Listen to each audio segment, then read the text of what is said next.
presentation is used synonymously with the terms summary statement as well as impression, the latter term commonly used in written notes in the United States. Semantic qualifiers are qualitative abstractions of the symptom of a case in which an opposing abstraction is either explicit or implied. They help to reframe the patient's symptom into terms more familiar to the physician and easier to communicate to others. Common categories of qualifiers include the onset of a symptom, for example, was it upper or progressive, and acute or chronic. Has the course of the symptom been continuous or episodic? Is the symptom unilateral or bilateral, proximal or distal, diffuse or localized? What is the symptom trigger? Postprandial or exertional or flirting or positional? And is the symptom associated with pain or is it painless? The use of semantic qualifiers when reframing a patient's symptom is thought to aid in accessing chunks of information stored in the clinician's memory and is associated with a cognitive diagnosis. Let's look at some examples of how to use semantic qualifiers to reframe symptoms. Imagine a patient in the ER states, for the last 30 minutes, my chest is hurting. You can reframe this as acute flirting chest pain. Or another patient states, open across so much, both legs of the finger and the finger. Becomes chronic progressive bilateral lower extremity weakness. A word of caution here, some information is lost when the patient's presentation is translated into semantic qualifiers, which can set one upward bias if the original history is never revisited. Now what about that phrase, synthesized into clinical syndromes? A short elaboration on this is that a constellation of gluten related findings can be grouped together into a single clinical syndrome. For example, if a patient has confusion, a fever to 39 degrees, heart rate of 120 beats per minute, blood pressure 130 over 60, respiratory rate 24, blood glucose past 16,000, creatinine 6.4, and positive blood cultures, you can synthesize that as severe sepsis. And if another patient has jaundice ascites, confusion and cirrhosis, a total ability of 25 and an INR of 2, that is summarized as hepatic failure. Another word of caution, don't mistake the clinical syndrome for the diagnosis. For example, it's great if you recognize a patient has severe sepsis. However, severe sepsis is not a final diagnosis, and your diagnostic reasoning should not end here. You must also determine what has caused the severe sepsis. Is it community pneumonia, or urinary tract infection, or appendicitis? So now, using semantic qualifiers in clinical syndromes, how do we construct the problem representation? There are at least two approaches to this. The one I favor is to link four categories of information into a single sentence using a standardized order. Gender, the highly relevant pathological history, followed by the primary symptoms using semantic qualifiers, and ending with the highly relevant diagnostic data using clinical syndromes when possible. For example, a 60-year-old woman with a history of poorly controlled diabetes presents with chronic progressive exertional dyspnea, with exam and chest X-ray findings of volume overload, and with unremarkable routine labs and EKG. The other approach to the problem representation is to consider only this category. For this case, the problem representation becomes just chronic progressive exertional dyspnea. At critical domain approaches must be done. I think the upside of being more concise is outweighed by the downside of eliminating additional information, though you certainly will come across the second approach from time to time. Alright, so let's get back to our 5 steps. That was a long one. Step 4 is to adopt a framework to better understand the patient's problem. This framework can be anatomic, physiologic, and it's calculated out from reference sources. Frameworks typically take the form of categorized, general differential diagnosis, where the strategy for categorization depends on the specific problem. What are some types of frameworks? A framework for acute renal failure may first divide diagnoses of acute pre-renal, intrarenal, and post-renal, meaning is the problem before blood gets to the kidney, is the associated, or after urine leaves the kidney. Some of these categories can be further subdivided. So pre-renal etiologies can either be from dehydration or from low cardiac output, and intrarenal etiologies can either be from regular, tubular, or interstitial. Another example of a framework is type 4 anemia, divides the etiologies into hypoproliferative and hyperproliferative. Hypoproliferative anemias can be from nutritional deficiencies, bone marrow failure, kidney disease, or chronic disease and or inflammation. Hyperproliferative anemia can be from blood loss or hemolysis. There's not just one acceptable framework for specific patient problem. For example, let's consider the patient we just mentioned a minute ago. A 60-year-old woman with a history of poorly controlled diabetes presents with chronic progressive exertional dyspnea, with exam and chest X-ray findings of volume overload, and with unremarkable routine labs and EKG.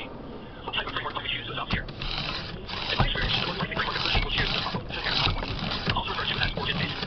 So for this woman with dyspnea, that means that it could be a cardiac problem, a pulmonary problem, or a heme problem. As we just saw briefly with kidneys, all of our organs can be further subdivided into functional components. So a problem in the heart could be in the myocardium, coronary vessels, valves, conduction system, or pericardium. A problem in the lungs could be located in the airways, alveoli, pulmonary vessels, interstitium, or pleura.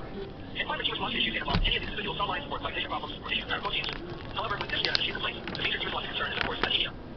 I'm thorough for these frameworks listed by the minimum font size once used in the diagrams here, but if I was being more thorough, I would also list the renal system here with subcategories of the renal arteries, artery lines, physical, interstitial, and collecting. So that's the anatomic framework, which is just one way of categorizing differential diagnosis of this problem. Another completely acceptable framework that's based more on physiology might ask, what are the pathophysiologic mechanisms that can trigger dyspnea?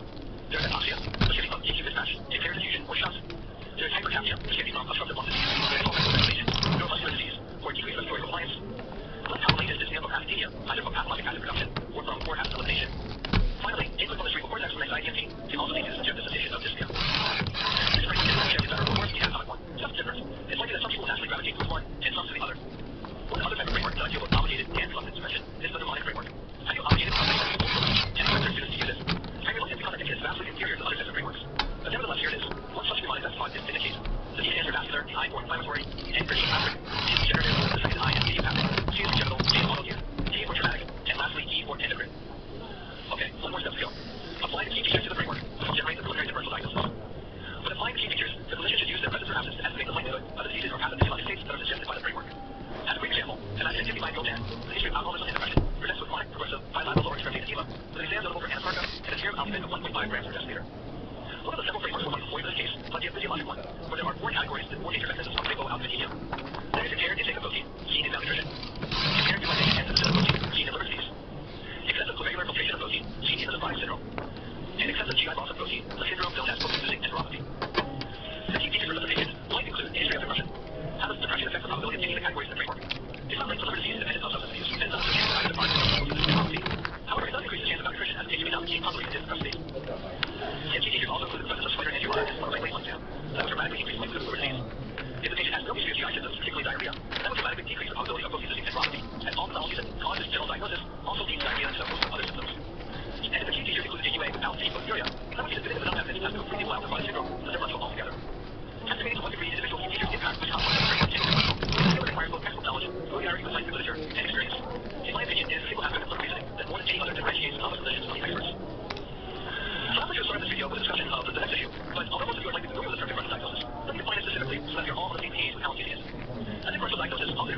acquire data.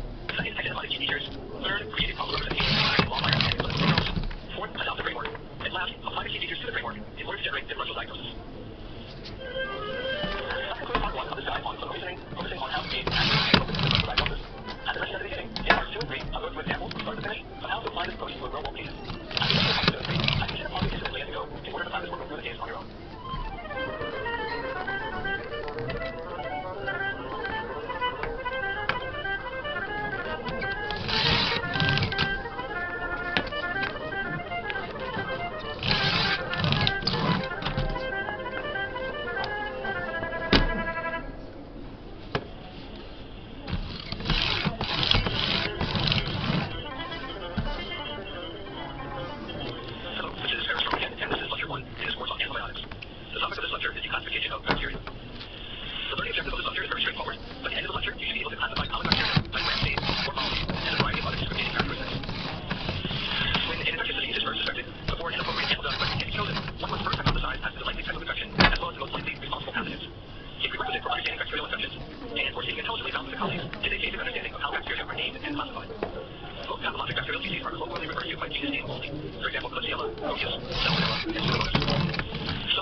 The morphology which is sometimes listed as ROS and sometimes listed as pleomorphic.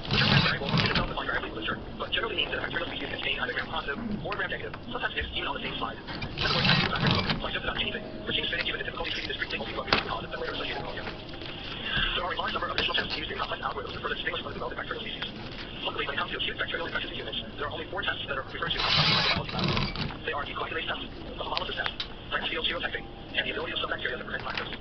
I'll talk briefly about each. Coagulase is an enzyme produced by some bacteria that converts micronutrients into fiber. Its presence is used predominantly to differentiate different species of Staphylococcus. Staph species which express coagulase are Staph aureus and some strains of Staph intermedius. Most other Staph species do not express coagulase. This is a particularly helpful distinction since Staph species that are coagulase negative are generally not pathologic and are frequently contaminated in culture. This issue will be discussed a little more in the next lecture. The hemolysis test. Streptococcal species are further classified based on their ability to hemolyze red blood cells. This ability is usually tested by culturing known streptococcal bacteria on a media called blood agar, which generally contains either sheep or horse blood. The pattern of growth of blood agar in place-based streptococcal species is one of three categories. Alpha hemolytic strep oxidizes the iron-limited hemoglobin molecule to create met hemoglobin, which results in a green or occasionally brown discoloration surrounding the colonies on the agar. Although this is sometimes referred to as partial hemolysis, the red blood cells are in fact still intact. Species which fall into this category are Strep pneumoniae and a pseudotaxonomic category called Viridis. Beta hemolytic strep causes complete hemolysis, which results in a clearing of blood surrounding bacterial colonies. This is seen in Strep pyogenes and Strep agalactiae. Finally, gamma hemolytic strep induces no hemolysis at all. This is seen with Strep bovis and with the genus Enterococcus, which has been considered to be a type of Streptococcus influenza species. Lancefield serotypes are also sometimes used to distinguish species of Streptococcus and Enterococcus from one another. These serotypes are based on specific carbohydrates present in the bacterial wall. Group A serotype includes Strep pyogenes, Group B serotype includes Strep agalactiae, Group D includes Enterococcus and Strep bovis, and Strep pneumoniae and Viridis have no Lancefield antigens to categorize. Here are the relationships between Lancefield serotypes and the hemolysis test. If you are wondering what happens to Group C strep, not only is there a Group C, but there are also Groups E, F, G, and H as well. Luckily, some of the members are commonly associated with human disease, so unless you are a veterinarian, there is no need to remember them. The final important microtest I'll discuss today is lactose fermentation. The ability to ferment lactose is a major differentiating characteristic of gram-negative rods. It is usually tested by culturing the unknown bacterial on a media named Makaki agar. This is actually a full test, so I'll talk about it just a little bit more than the others. Makaki agar has 6 critical components. First is the agar, which provides structural support for bacterial growth. There are bile salts and crystal violet, both of which inhibit the growth of positive bacteria. Lactose is present, which can be used as food for lactose-protecting bacteria. This results in acidic byproducts and a decrease in the pH of the agar. Peptides are present, which is used as food for the non-lactose-protecting bacteria. The ammonia that is the metabolic byproduct results in an increase in pH. Finally, there is a dye called neutral red, which changes its red color at lower pH. Here's what is seen when bacteria are grown on the Makaki agar plate. Lactose fermenters, also known as lactose-positive bacteria, are dyed red and are surrounded by a red halo agar. The major lactose-positive organisms are E. coli, Klebsiella, and Enterobacter. Lactose non-fermenters, that is lactose-negative bacteria, appear translucent. These include almost all other gram-negative rods. Except for those in a final category, known as the lactose-slow fermenters, which on the agar may appear red or pink, but without the distinctive halo of the lactose-positive bacteria. There are two commonly studied members of this category, Enterobacter and Serratia. I'd like to talk just for a minute more about Enterococcus. As I've already mentioned, it was formerly known as Group D Streptococcus in the 1980s. And as I mentioned near the very beginning of the lecture, many people refer to all Enterococcal species simply by the genus name. In fact, some microlabs don't even really differentiate Enterococcal species. This is really problematic because these species don't act the same. There are two major pathogenic Enterococcal species. First, E. epicalis causes the majority of Enterococcal infections. We won't discuss individual antibiotics in lecture 3, but be aware that E. epicalis is relatively less resistant to antibiotics. Of particular concern is ampicillin, vancomycin, and immunoglycosides. T. faecium causes a sizable minority of Enterococcal infections, particularly nosocomial ones. T. faecium is relatively more resistant to antibiotics. So the bottom line is, if you are concerned about the possibility of Enterococcal infection, it's best to pay attention to the individual species, as it will influence decisions about antibiotic therapy, while the sensitivities are still pending with the microlab. Most of the bacteria I focus on so far are the so-called typical bacteria. There are two more brief categories to discuss. First are the previously mentioned anaerobes. Once again, this term refers to all bacteria which grow and reproduce only in the absence of oxygen. They are predominantly found in the GI tract, including the oral cavity. While they are generally singable via gram stain, they are rarely referred to as gram-positive or negative in practice. Common examples of anaerobes are Genera Clostridium, Bacteroides, Peptostreptococci, and Actinomyces. Finally are the so-called atypical bacteria. This is an inexact term, applied to bacteria which are particularly unusual in some way or another, usually in cell structure, morphology, biochemistry, and or life cycle. Routinely cited examples of atypical bacteria are Mycoplasma, which lack a cell wall and are highly pleomorphic, Chlamydia, which lack a cytoglycan in the cell wall, have an unusual multi-phase life cycle, and are obligate intracellular parasites, that is, they are incapable of producing ammonia. Rickettsia, which are also obligate intracellular parasites and generally require pharmacologic vectors. And finally, Legionella, which, as like the above, does not typically grow on artificial media. Although Legionella is not universally included in the atypical category, since its most common manifestation is atypical pneumonia, and its preferred antibiotic treatment is similar to other atypicals, and deems it a process to include it here. This has been a relatively long lecture with plenty of unusual names and unfamiliar items to learn about. Don't worry, it will require a lot of experience, either clinical and microlab, before all this becomes second nature. However, if you remember nothing else from this lecture, take it with the following chart, which will summarize all the preceding information into a practical classification of bacteria. Gram-positive bacteria can be Cocci or Coccobacilli. While gram-positive rods exist, they are typically anaerobic and will be taken later. Under Coccobacilli is Listeria. For gram-positive Cocci, if they grow in clusters, they are probably staph, and should be further differentiated into the coagulase test. If they grow in pairs or chains, they are likely either strep or Enterococcus, and should undergo the hemolysis test to be further speciated. They can also be further distinguished using Lancefield serotyping. Typically relevant gram-negative bacteria can be either Cocci, rods, or Coccobacilli. Gram-negative Cocci include Neisseria and Warnella. Coccobacilli include Haemophilus and Bordetella. Gram-negative rods should be tested for the ability to ferment lactose. Lactose fermenting bacteria include E. coli, Klebsiella, and Helicobacter. Slow fermenters include Cerevisia and Citrobacter. Lactose non-fermenters include all other gram-negative rods, such as Pseudomonas, Proteus, and Acinetobacter. Anaerobic bacteria include Clostridium, Bacteroides, Peptocellulose, and Actinomyces. Atypical bacteria include Mycoplasma, Chlamydia, Rickettsia, and Legionella. And the last remaining category is the gram-variable Lactobacillus actinobacter. I started this lecture with a brief word about how people commonly refer to this bacteria. I'll end the lecture by referencing this issue with some more bacteria shorthand, with which one should be familiar. Streptococcus pneumoniae is also referred to as pneumococcus. Haemophilus influenzae is almost always called H. flu. A large family of gram-negative bacteria, called Enterobacteriaceae, is also referred to as enteric gram-negative rods, or just plain enterics. This shorthand is potentially confusing because there are many gram-negative rods which are commonly found within the GI tract, which are not former members of this family. Clostridium difficile is C. diff. Any and all anaerobic species are usually called just plain anaerobes and are rarely referred to as individual members, with the exception of C. diff. If those aren't enough names of which you should be aware, there are 4 types of bacteria which are commonly referred to by the acronym describing the pattern of antibiotic resistance. Methicillin-sensitive Staph aureus is called MSSA. Methicillin-resistant Staph aureus is MRSA. Saccharomyces-resistant Enterococcus is VRE. And any member of the Enterobacteriaceae family that produces an antibiotic inactivating enzyme called extended spectrum beta lactamase is also called ESBL. That concludes this lecture on the classification of bacteria. I hope you found it interesting and useful. The next lecture will discuss a few diseases which are commonly mediated by bacteria, including the microbial etiology of each.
Williams says 55-year-old man with diabetes, presenting with chest pain for 3 hours.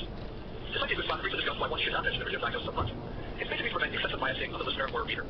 An excellent presentation first provides all the relevant objective data in order and without interpretation, allowing the listener to reach their own conclusions in their head about the diagnosis before the presenter explains what his or her conclusions are. This allows independent verification of the presenter's clinical reasoning process. Let's take a look at some more examples. Here's a chief complaint of this lead is a 14-year-old girl with no extensive medical history, presenting with diarrhea for 1 week and hypoglycemia. The error here should be obvious. It includes a lab result that's presumably not known at the time of patient's initial arrival. For the corrected version of hypoglycemia. Mr. Oku is a 58-year-old man with gout, leptin arthritis, chronic back pain, and heavy ulcer disease, presenting with an acute abdomen. What's the error here? There are actually two. First, the original version includes parts of the medical history that are completely irrelevant. Second, it includes an interpretation of the exam rather than the patient's presenting symptom. A far better version would be, Mr. Oku is a 58-year-old man with heavy ulcer disease, presenting with severe epigastric pain for 45 minutes. Finally, what about this chief complaint? Cough and fever. This complaint provides absolutely no context of symptoms. Is this a previously untreated infant or a 50-year-old man with AIDS? Instead, one could report this as Ms. Patel is a 90-year-old woman with dementia, sent for nursing home for cough and fever for 2 hours. Remember, the goal of the chief complaint is to provide context of the history without the clinical diagnosis of the In the U.S., at least, there is a common variation of the chief complaint as I've described it. Some providers separate the chief complaint into ID for identification and CC for chief complaint. For example, the ID might read Mr. Jones' 84-year-old man with cirrhosis, and the separate chief complaint reads vomiting blood for 2 hours. I've heard that they sound better and flow better to put them both together in the chief complaint. Moving on to the history of breast illness, abbreviated HDI. The HDI is a telling story, one in which chronology is extremely important. It should include key events and only relevant information. It often begins with, quote, this or this so-and-so with an interpretation of the zone. Symptoms should be described in addition to just being listed or mentioned. And at the end of the HDI, one should describe the patient's perception of illness or PPI. As a common variation, some clinicians list the PPI in a separate section immediately following the HDI. Another potentially common variation of the HDI is actually quite differently. Instead of stories told in prose, the HDI can be listed as a series of dates and events. I won't read through this, but feel free to pause here if you'd like to look at it on your own. I find this format works well for unusually complicated HDIs, or HDIs that involve multiple planned hospitalizations, or multiple adjustments to outpatient medications, which could be contributing to the current presentation, such as changing doses of diuretics or antihypertensives. Next up is path medical history, or PMH. Unlike the HDI, which is typically done in prose, the PMH should always be done as a list. Provide details of each item in proportion to the relevance to the chief complaint in HDI. If an item in the PMH is completely resolved and is of no relevance at all to the HDI, you should omit it. And take comment to markers with relevance in order to give the listener or reader an idea of how relevant the disease is controlled as an outpatient. For example, the patient's baseline weight in CSF, typical outpatient blood pressure and hypertension, most recent hemoglobin A1C and diabetes, and the baseline range of creatinine in chronic kidney disease. Here's what the PMH might look like in a written note. Although not done universally, I find it very helpful to separate it out into medical, surgical, women's health, and psychiatric sections. Don't worry if some of those specific factors are unfamiliar. This is just an example. A common variation of this format will show the identical information, but instead of listing it all under the umbrella term of, quote, past medical history, each subheading becomes its own heading. Although this may be actually more common, I don't like this variation as much as it implies that functionally there is as much distinction between the past medical history and the past critical history as there is between item 1 and the HDI, or between item 1 and the med list. So former format simply feels more logically organized to me. Down the line, a series of relatively quick and straightforward sections. First, medications. Move them on common indications. This helps the reader or listener remember them. And it also aids in identifying when there might be a class of medication that seems to be missing, given the patient's past medical history. Include over-the-counter meds as well as herbals and natural supplements. Report any adherence to meds. And always use generic names for medications. This is because some companies aren't guaranteed what we're saying. Instead, it's because often the generic subject will help identify the medication class. For example, a med that ends in Oldol is highly likely to be a beta blocker. The one that ends in a statin will definitely be an H15 CoA reductase inhibitor. The other reason to always use generics is that your formal exams and tests almost always use generic names as well. For allergies and adverse drug reactions, we realize that most things referred to by patients as allergies are true allergies, but nevertheless, they should still be reported here. It's the clinician's job to sort out adverse drug reactions that are more common from true type 1 hypersensitivity reactions, which are less common. The social history is next, which is not just limited to bad behaviors. It also includes marital status, residential situation, occupation, diet, sexual history, animal exposure, and travel history and growth. For smoking, alcohol, and drugs, always want to quantify how much, how often, for how long, and when was the last time. Family history. Focus on first and second degree relatives with diseases that are associated with established familial risk. The big five are cancer, cardiovascular disease, diabetes, psychiatric disease, and substance abuse. There are others as well, but those are the big five you should always ask about. You do not need to mention that the patient's second cousin has osteoarthritis. Now, before conversations, stating that the family history is non-contributory is often appropriate, and in fact usually preferred if indeed true. However, for written notes, saying non-contributory is generally not acceptable. The final part of the history is the review of systems.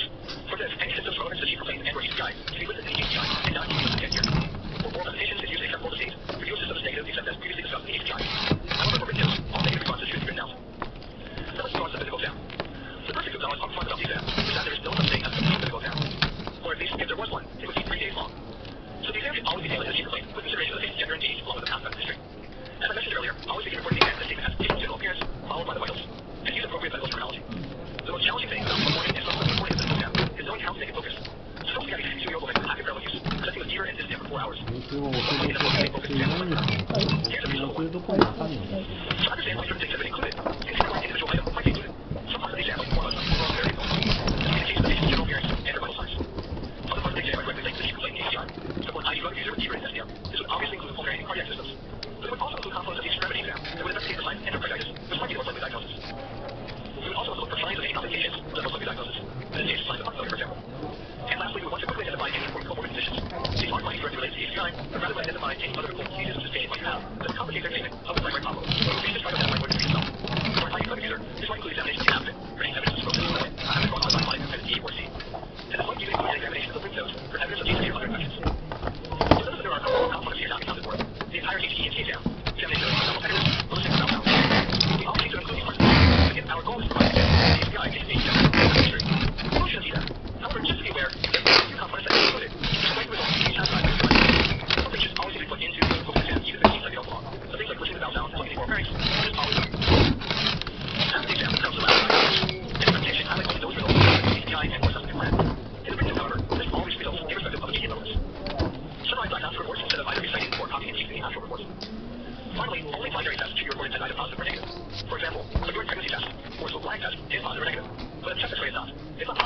is either normal or abnormal.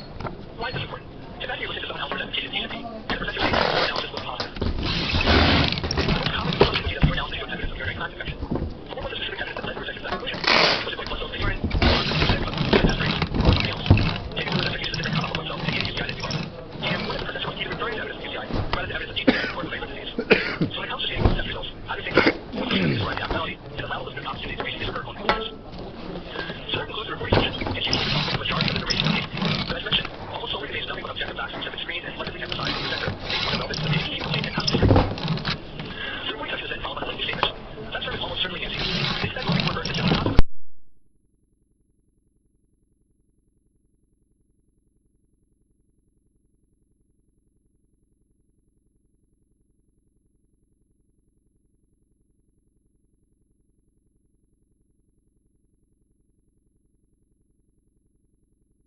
Increasing data overwhelmingly supporting over alternative diagnoses.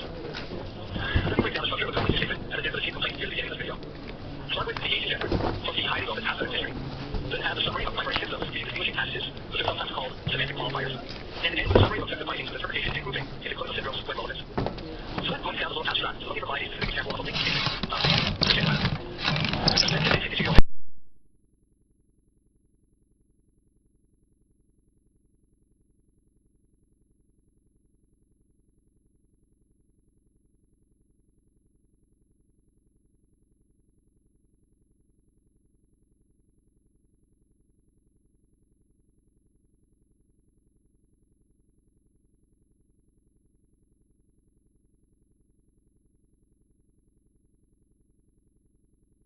Age and gender, followed by past history, followed by the primary symptom or symptoms, and ending with the duration.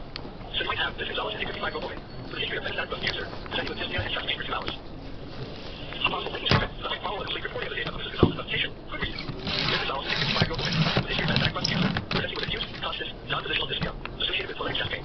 Found on exam to have hypoxia, a normal chest X-ray, and evidence of right heart strain on exam and EKG. What's the difference? The chief complaint sets the stage. It provides context for the HPI. It allows the listener to appropriately categorize and catalog in his or her mind all the subsequent information provided in the history. While the linking statement provides the summary and higher order structure necessary to aid the listener in following along and using the diagnosis. I mentioned earlier that you didn't want to state the diagnosis in your complaint because you don't want to bias the listener by failing to allow them to reach his or her own conclusions about a case and validate your own reasoning skills.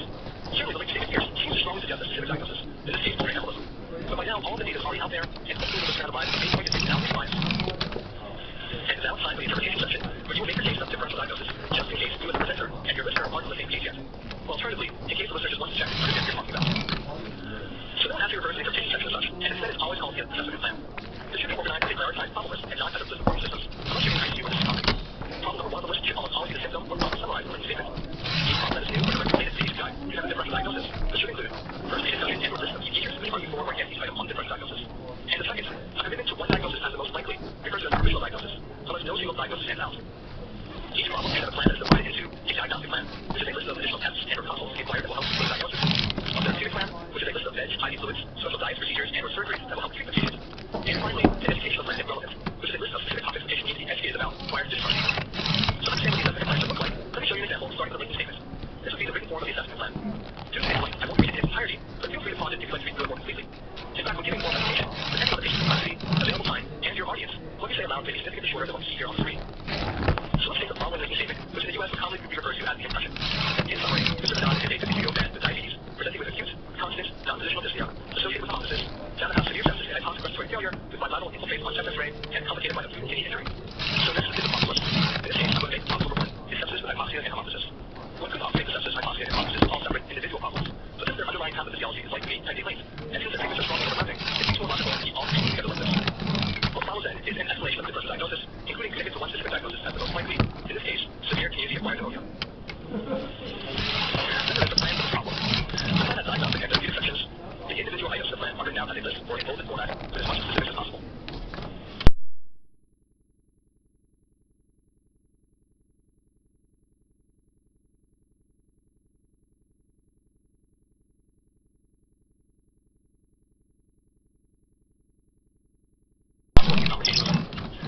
Next up is the smoking, which contains each example and educational plan. In this case, pay attention to discuss the importance of cessation once the patient feels better. Then rounding out the problem list is the basic nutrition plan. Any type of in-hospital prophylaxis, such as that against DVTs or nosocomial infections. And lastly, a statement as to the patient's goals of care during the hospitalization, which should always mention the code status and how the determination was reached. The second point needs off the video, and I hope you feel your pages have been